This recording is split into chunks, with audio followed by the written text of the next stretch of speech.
Welcome my dear lovely viewer Master House 24 I am Mohammad Mukhtar Hussain ইংলিশের Mohammad academy সবাইকে স্বাগতম শুভেচ্ছা এবং অনেক অনেক ভালোবাসা জানাই।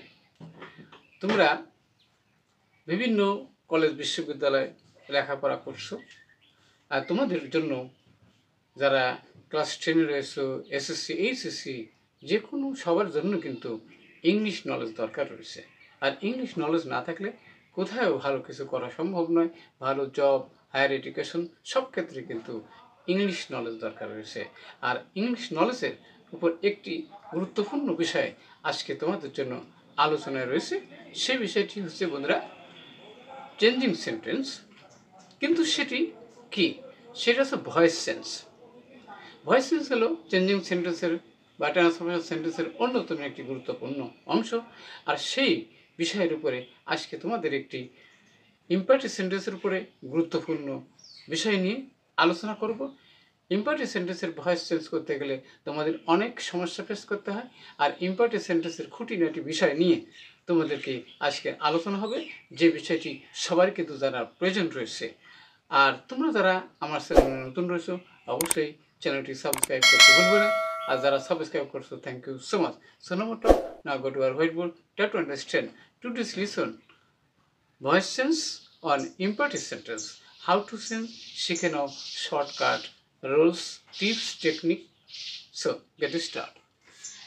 Hello my dear lovely viewers, আমরা বলছিলাম imperative sentence voice, how to change, শিখে নাও shortcut rules।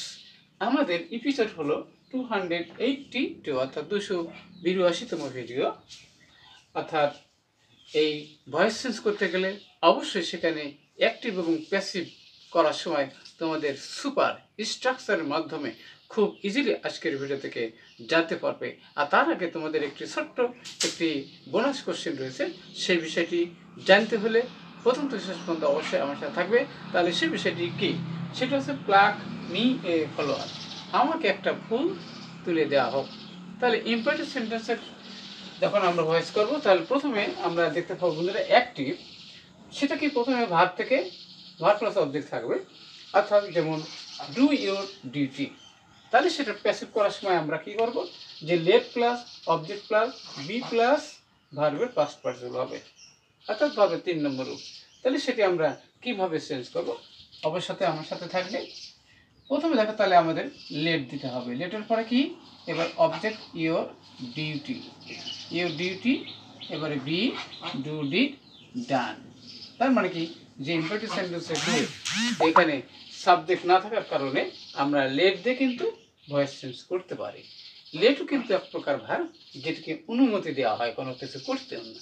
তাহলে ইম্পারেটিভ সেন্টেন্সই মানে হচ্ছে যে কোনো কিছু কি করতে, আদেশ উপদেশ নিষেধ করতে বলা হয়, যেখানে সাবজেক্টটি সাইলেন্ট থাকে। তাহলে সেখানে ভয়েস করার সময় আমাদের কিন্তু লেট ইউজ করতে হয়। তাহলে let plus object be plus verb past participle, প্যাসিভের সময় all time verb past participle হবে। তাহলে অবশ্যই বিষয়টি ক্লিয়ার হয়েছে। নেক্সট আমরা বন্ধুরা সেটা হচ্ছে ডু নট অথবা নেভার। ভার্ব প্লাস যদি অবজেক্ট থাকে তাহলে সেই ভয়েসটি তোমরা কিভাবে চেঞ্জ করবে। ওকে, তাহলে বন্ধুরা দেখো যে ডু নট ডিস্টার্ব হিম, তাকে বিরক্ত করো না। তাহলে আমাদের বলছে বন্ধুরা যেখানে প্যাসিভ করার সময় লেট প্লাস নট, তারপর অবজেক্ট হবে, বি ভার্ব হবে, ভার্ব পাস্ট পার্টিসিপল হবে। এই স্ট্রাকচারটি যদি ফলো করো যত কঠিন ভয়েস চেঞ্জ অবশ্যই তুমি করতে পারবা ইম্পারেটিভ চেঞ্জের উপর। অর্থাৎ হাজার হাজার ভয়েস তুমি ইজিলি চেঞ্জ করতে পারবে। তাহলে আমরা প্রথমে দেবো কি? লেট দিলাম। লেটের পর বলছিল আমাদের কিন্তু নট ব্যবহার করার কথা বলছে। তারপর অবজেক্ট কিন্তু হিম আছে, তাহলে আমরা সেই হিম নিয়ে নিলাম।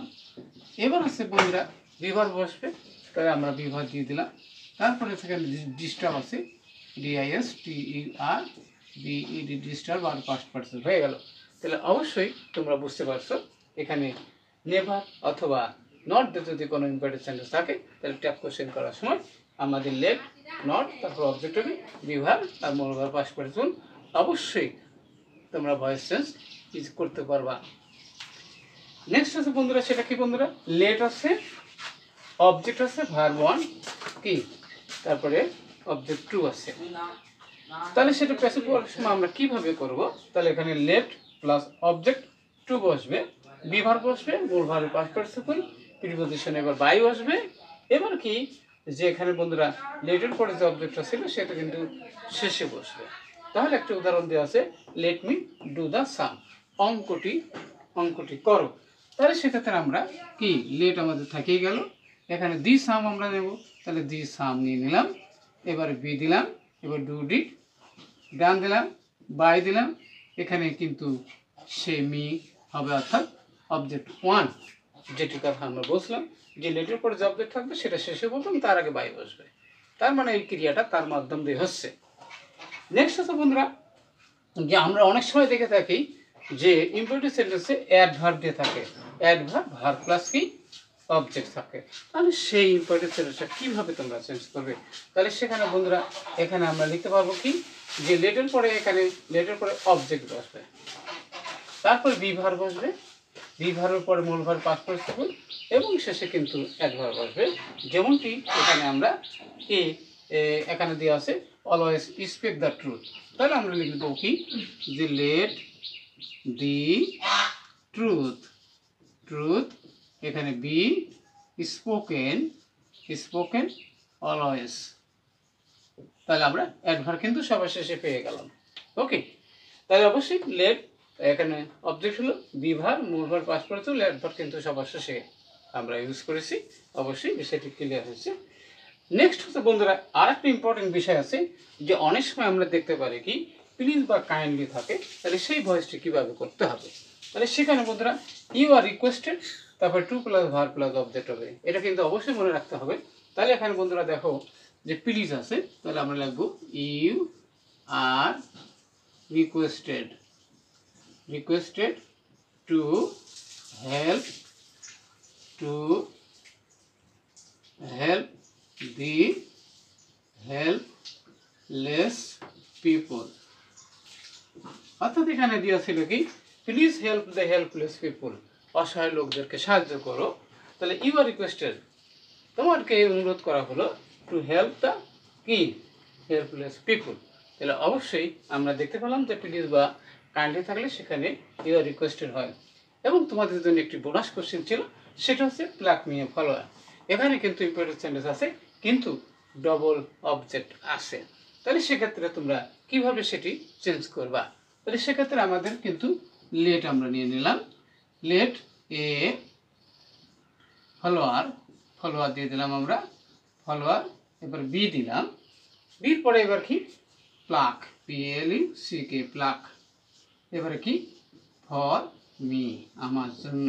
যদি কারোর জন্য হয় তাহলে সেখানে কিন্তু ফর প্লাস অবজেক্ট হবে, যার কারণে কি যে এখানে কিন্তু ডবল অবজেক্ট রয়েছে এবং কারোর জন্য কোনো কিছু করা যদি হয় তাহলে ফর প্লাস অবজেক্ট হবে। তাহলে অবশ্যই আজকে ভিডিও থেকে তোমরা জানতে পারলে ইম্পারেটিভ সেন্টেন্সের উপরে ভয়েস চেঞ্জ কিভাবে তোমরা বিষয়টি অবশ্যই আজকের ভিডিও থেকে জানতে পারছো।